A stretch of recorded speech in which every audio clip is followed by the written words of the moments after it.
So here's something else they don't tell you about spiritual awakening. No one tells you about the level of peace that you are going to have when you come out on the other side of your dark night of the soul and your ego deaths. This level of peace is something that most people will struggle to understand. So in the Bible, it says, no weapon formed against me shall prosper. Well, in your spiritual awakening, those weapons do form and they do prosper. When you're in your spiritual path, even though these weapons do form and they do prosper, they actually train you. Because as you are going through your dark night of the soul and ego deaths, one of the things that happens when you actually surrender, there is a level of peace that rests upon you that you have never experienced before.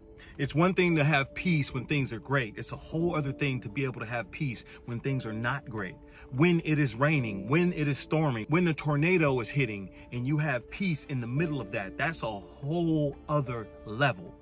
Because what you're saying is that outside events don't dictate what happens to me inside.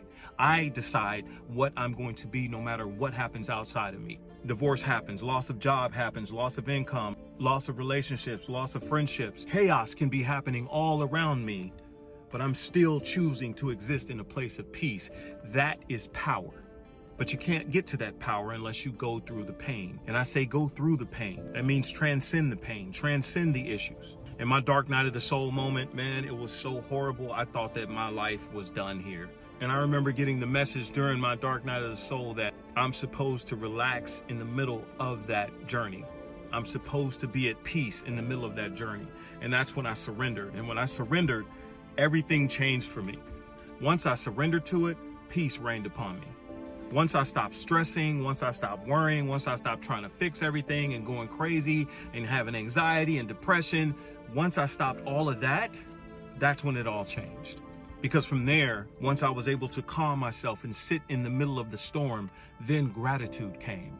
And then when gratitude came, I just became grateful for everything, for the sunny days and the dark days. And it was the gratitude that lifted me out of the chaos. Because I didn't see things from the same viewpoint. Instead of me seeing it from my 3D human eyes, I saw my life through the lens of gratitude. And when I looked at my life through those lenses, there was nothing for me to be mad about. There was nothing for me to be worried about or afraid of, because I knew that everything was working for me. When you know that, you have reached a place of enlightenment. When you push gratitude out into the field, in spite of what's going on around you, it's going to come back to you. Because as we know in the spiritual journey, the universe doesn't respond to what you want, it responds to who you are. And if you are love, and if you are gratitude, and you are peace, then that is what's going to be around you. So I know some of us are going through a really dark time now, but I want to remind you that there is a better day that is coming.